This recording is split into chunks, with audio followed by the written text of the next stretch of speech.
Welcome homies, स्वागत है आपका एनिमे होम के एक और नए वीडियो में। तो बिना किसी देरी के वीडियो शुरू करते हैं। एपिसोड 4 के स्टार्टिंग में जून और रूमी अभी भी बात कर रहे थे। रूमी पूछती है, तो फिर आखिरकार तुम्हारा प्यार नावरी के लिए कम क्यों हो गया? जून कहता है, मेरा प्यार कभी भी नावरी के लिए कम नहीं हुआ था। बचपन से ही मैं चाहता था कि नावरी मुझे उसके इक्वल समझे। मैंने उसको एग्जाम में भी हराने की बहुत ज्यादा कोशिश की ताकि वो मुझे नोटिस करे, लेकिन वो तो कभी रियलाइज ही नहीं कर पाई थी। और जब मुझे ऐसा रियलाइज होना शुरू हुआ कि सिर्फ मैं ही हम दोनों को राइवल की तरह देखता हूं। और हाँ रूमी, जब से मैंने तुम्हें डेट करना शुरू किया तब मैं नावरी के बारे में सोचना भी बहुत ज्यादा कम कर दिया था। मुझे लगता है कि मैं और वो एक अच्छे बडीज हैं जिनके हॉबीज काफी ज्यादा मिलते जुलते हैं। ये सब बातें सुनने के बाद भी रूमी को अभी भी नावरी के लिए बुरा लग रहा था, क्योंकि जुन अभी भी उससे ही प्यार करता है। जिसके बाद वो जुन को समझाती है, तुम नावरी को डेट करना शुरू करो। टाइम के साथ साथ तुम मुझे भी ऐसे ही भूल जाओगे। तुम ज्यादा छीनता मत करो। ये सुनने के बाद तो जुन उदास हो जाता है। वहीं पर रूमी अपने मन में कह रही थी, मैं खुश हूं कि जुन ने मुझे चूज किया, लेकिन फिर भी मुझे अपने बहन के बारे में सोचना चाहिए। रूमी कहती है, मेरा प्रैक्टिस है, मैं अभी चलती हूं। और फिर वहां से जाने लग जाता है। जुन कहता है, रूमी सच में तुम काफी ज्यादा ब्रेव हो। रूमी कहती है, बेवकूफ, क्या तुम्हें दिखाई नहीं देता? मैं बस ब्रेव होने का नाटक कर रही हूं। लेकिन जुन कहता है, खैर जो भी हो, लेकिन मुझे तुम्हें डेट करते हुए काफी ज्यादा मजा आया था। तो हर एक मोमेंट के लिए तुम्हारा बहुत बहुत शुक्रिया। यह सुनकर रूमी थोड़ा सा उदास हो जाती है और कहती है, मैं चलती हूं। और वो चली जाती है। अब अगले ही पल हम देखते हैं जून अपने क्लास में आ जाता है और यहां पर नावरी रो रही थी। लेकिन जून को देखकर नावरी अपने आंसू मोच लेती है।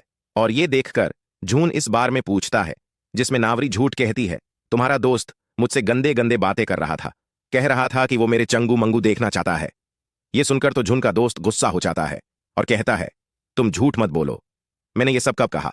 लेकिन जून को सब कुछ पता होता है कि नावरी ये सब झूठ कह रही है, जिस वजह से जून का दोस्त भी रिलीफ फील करता है और कहता है, तुम्हारा शुक्रिया।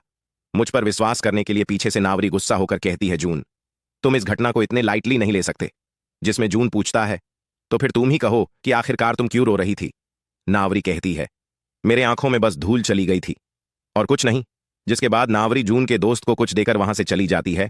और फिर जैसे ही जून और उसका दोस्त देखते हैं कि उसने क्या दिया है, तो उसमें तो बस एक टिश्यू पेपर था, वो भी कचरा। इसके बाद नावरी और जून घर की तरफ जा रहे थे, लेकिन तभी नावरी रुक कर कहती है, क्यों ना संडे को हम दोनों डेट पर जाएं? जून कहता है, हाँ क्यों नहीं, चलो। नावरी खुश होकर कहती है, तुम्हारा शुक्रिया और आज मुझे माफ कर देना। सुबह में तुम्हारे साथ बहुत ही मिन बात कर रही थी। फिर अगले सीन में हम नावरी को देखते हैं जो कि अपने दोस्त के घर पर बैठी थी और इन सब घटना के बारे में उसे बता रही थी, जिसमें उसकी दोस्त कहती है, मैं तो काफी ज्यादा हैरान हूं कि तुम दोनों डेट पर जाने वाले हो, और इसको भी पहले तुमने ही कहा था। तुम तो कभी भी पहले नहीं बोलती, तो आखिरकार तुमने आज पहले डेट के लिए कैसे पूछ लिया? कहीं तुम बेवकूफ से समझदार तो नहीं हो गई? नावरी कहती है, मैंने उसे पहले कहा है, इसलिए उसे थैंकफुल होना चाहिए। ये तो उसका नसीब है जो मैंने उससे पूछा है। जो सुनकर नावरी की दोस्त कहती है, अब मुझे लगता है कि तुम बिल्कुल नावरी ही हो, क्योंकि तुम ही इकलौती हो जो कि इतनी ज्यादा मीन और बेकार बेकार बातें कर सकती हो। नावरी कहती है, सुनकर ही लगता है कि तुम मेरी बेइज्जती कर रही हो, लेकिन मैं इसको अप्रिशिएट करती हूं।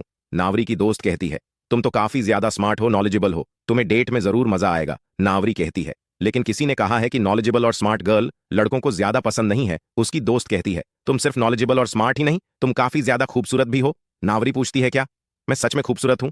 उसकी दोस्त कहती है कि हाँ, तुम काफी ज्यादा खूबसूरत हो। अगर तुम और भी अच्छे तरीके से बात करती हो, क्यूट तरीके से, तो फिर लड़के तो और भी अच्छे तरीके से अट्रैक्ट होंगे। जो सुनकर तो नावरी बहुत अच्छे तरीके से बात करती है, जो देखकर उसकी दोस्त कहती है, इससे तो लड़के तुम्हारे पैर में जरूर गिरेंगे और इससे तुम अपना असली बिहेवियर भी लोगों से छुपा सकती हो। खैर, ये सब जाने दो। तो फिर आखिरकार डेट का क्या प्लान क्या है? नावरी कहती है, अभी तो मैंने कुछ भी प्लान नहीं बनाया है, और यहां तक कि मैं क्या पहनूंगी ये भी मैं नहीं जानती। उसकी दोस्त कहती है, डेट पर तुम्हें कुछ अच्छा पहन कर जाना चाहिए, क्योंकि तुम्हारा इंप्रेशन अच्छा होना चाहिए। नावरी कहती है, लेकिन मैं क्या पहनूंगी, क्योंकि मैं तो काफी ज्यादा मोटी हूं, मेरा पेट बाहर निकल जाएगा। मुझे कुछ ऐसा पहनना पड़ेगा कि मेरा पेट काफी स्लिम लगे। जिसमें उसकी दोस्त कहती है, तुम्हारी जो मर्जी करे तुम वो पहनो, लेकिन कुछ ऐसा पहनना जिसमें कि तुम काफी ज्यादा हॉट लगो।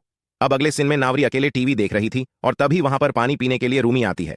रूमी तो नावरी से कई बातें कर रही थी, लेकिन तभी नावरी कहती है, संडे को मैं और जून डेट पर जाने वाले हैं। ये उनकर रूमी को थोड़ा सा बुरा लगता है, लेकिन वो कहती है, सब कुछ संभाल कर जाना, तुम्हें पता है ना डेट पर क्या क्या करा जाता है। तो फिर आखिरकार तुम दोनों कहां पर जाने वाले हो? नावरी कहती है, अभी फिलहाल के लिए कुछ भी डिसाइड नहीं किया, लेकिन मैं सोच रही हूं कि मैं पार्क में जाऊंगी। दीदी, क्या आप भी हमारे साथ आओगी? रूमी थोड़ा सा हिचक जाती है और कहती है, उस दिन मेरा मैच है, मैं नहीं आ पाऊंगी। नावरी कहती है, तुम इतना गुस्सा क्यों कर रही हो? मैं तो बस मजाक कर रही थी। ये सुनने के बाद तो रूमी को काफी ज्यादा अजीब लगता है और तभी नावरी अपने कमरे में चली जाती है। इसके बाद हम देख पाते हैं कि जून के फोन में एक मैसेज आता है जो कि नावरी ने किया था। उसमें लिखा था, कल हम मरीन पार्क जाएंगे, तुम जल्दी से रेडी हो जाना, लेट मत करना वरना तुमको सजा मिलेगी। जून को काफी ज्यादा अजीब लगता है और वो बोलता है, ठीक है, मैं जल्दी आ जाऊंगा। अब अगले दिन सुबह नावरी जैसे ही रेडी होकर आती है, जून उसे देखता है और वो तो बस ब्लश करने लगता है। नावरी कहती है, तो फिर मैं कैसी दिख रही हूँ? जून तो उसे देखा जा रहा था और कहता है, तुम तो आज काफी ज्यादा सुंदर लग रही हो। नावरी कहती है, तुम्हारा शुक्रिया। तो अब हम चलते हैं। तो फिर उसके बाद वो दोनों ट्रेन से जाते हैं और जाते हुए तो सभी की नजर नावरी की तरफ ही थी और ये देखकर जून थोड़ा सा इनसिक्योर फील कर रहा था। जिसके बाद वो दोनों अपने मंजिल पर पहुंच जाते हैं और वो दोनों डिसाइड करते हैं अंत में वो दोनों फेरिस व्हील में भी जाएंगे। फिर तो वो दोनों अम्यूजमेंट पार्क में घूमने लगते हैं, फोटो खींचते हैं और काफी ज्यादा बातें करते हैं। फिर एक्वेरियम में आकर तो नावरी एक्सरसाइज होकर अकेले ही फिश देखने चली जाती है। लेकिन जून जैसे उस जगह को देखता है तो उसको तो रूमी और उसके डेट के बारे में याद आ जाता है और तब भी नावरी को लगता है कि वो जून से बात कर रही है। लेकिन वो जैसे ही साइट में देखती है तो वहां पर जून ना होकर एक बच्चा था, जिस वजह से वो काफी ज्यादा एम्बेरस फील करती है और जून के पास आकर कहती है कि आखिर तुम मेरे साथ क्यों नहीं थे? तुम्हें तो मेरे साथ साथ मछली को देखना चाहिए था। जून कहता है, तुम जल्दबाजी करके अकेले चली गई, इसलिए मैंने तुम्हें और इंटरप्ट नहीं किया। नावरी तो थोड़ा गुस्सा हो जाती है और कहती है, तुम तो हमेशा एक बेवकूफ ही रहोगे। जिसके बाद वो दोनों ऐसे ही उस एक्वेरियम को देखे जाते हैं और तभी उन्हें शार्क का बच्चा दिखता है, जिसे देखकर एक्सरसाइज होकर नावरी उसे चुने की बात करती है। जून कहता है, ऐसी मछली तो मैं पहली बार देख रहा हूं, ये तो काफी अमेजिंग है, लेकिन तुम्हें इसे नहीं छूना चाहिए वरना तुम्हारे हाथों से काफी ज्यादा स्मेल आएगी। नावरी तो उसे छू लेती है और कहती है, सच में? और फिर वो उसे सूंघती है तो उसके हाथों से काफी ज्यादा गंदी स्मेल आ रही थी। जून कहता है, मैंने तुम्हें पहले ही कहा था। नावरी कहती है, जून तुम्हें भी एक बार सूंघना चाहिए। जून कहता है, नहीं नहीं, मैं नहीं सूंघ सकता, मुझे उल्टी आ जाएगी। नावरी कहती है, ऐसा मत करो, मरने से पहले तुम्हें एक बार ऐसा गंध सूंघना चाहिए। जिसके बाद वो जबरदस्ती जून को वो स्मेल सूंघा देती है। जून को वो सूंघकर काफी ज्यादा बुरा लगता है, लेकिन वो क्या ही कर सकता है। जिसके बाद वो गुस्से में आकर नावरी के नाक को पिंच करता है। वही दूसरी तरफ हम रूमी को देखते हैं, जिसका मैच चल रही थी और बहुत मेहनत और मुसीबत से उनकी टीम सेमीफाइनल में भी पहुंच गई थी, लेकिन रूमी जून और नावरी के बारे में ही सोचे जा रही थी। वहीं दूसरी तरफ नावरी ने एक सॉफ्ट टॉय खरीदा था और वो लोग घूमते हैं। जिसके बाद नावरी कहती है, मैं तो बहुत ही थक गई हूं, मुझे रेस्ट करने की जरूरत है। फिर वो ऐसे एक ग्राउंड पर रेस्ट करने की बात करते हैं, लेकिन तभी बहुत जोर से हवा आती है, जिस वजह से नावरी का स्कर्ट तो उड़ने लगता है और जून तो पीछे से सब कुछ देख लेता है।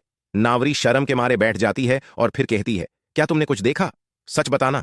जून शर्माकर बोलता है, मुझे बस बहुत ज्यादा स्किन दिखा दी क्या तुमने? वो नहीं पहना?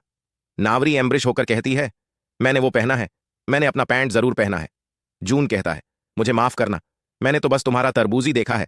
नावरी तो बहुत ज्यादा एम्ब्रिश फील करती है और कहती है, ये मेरे दोस्त ने पहनने के लिए कहा है। जून कहता है, अब इसको भूल जाओ और जल्दी से खड़ी हो जाओ।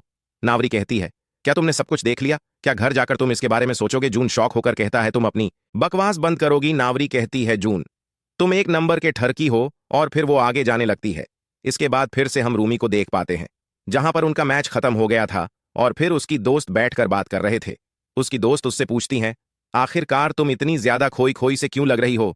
रूमी कहती है, मेरे बस कुछ पर्सनल है और कुछ नहीं। उसकी दोस्त कहती है, मुझे पता है कि तुम अभी भी जून से मूव ऑन नहीं कर पा रही हो, है ना? रूमी कहती है, हाँ, तुम ऐसा ही कुछ समझ लो। जिसमें उसकी दोस्त कहती है, काश मैं तुम्हारी मदद कर पाती, लेकिन मैं ही कुछ क्राइसिस में हूं। रूमी पूछती है, क्या हुआ? कहीं तुम्हारे बॉयफ्रेंड के बारे में तो नहीं? जिसमें उसकी दोस्त थोड़ा शांत होकर कहती है, जब भी हम मिलते हैं वो हमेशा मेरे साथ वो करना चाहता है। इस वजह से 2 हफ्तों पहले हम दोनों की फाइट भी हो चुकी है। रूमी कहती है, इन सब चीजों के बारे में तुम्हें मुझे पहले बताना चाहिए था। उसकी दोस्त कहती है, पहले ही तुम्हारा ब्रेकअप हो चुका है और फिर ऊपर से अगर मैं कहती तो तुम्हें और भी इससे बुरा लगता। फिर रूमी कहती है, क्या बॉयफ्रेंड हमेशा ऐसे ही होते हैं? उन लोगों को अगर एक बार हमारे साथ वो करने का मौका मिले तो फिर क्या वो हमेशा हमसे वही चाहते हैं? उसकी दोस्त कहती है, मेरा बॉयफ्रेंड तो ऐसा ही है दूसरों का, मुझे पता नहीं।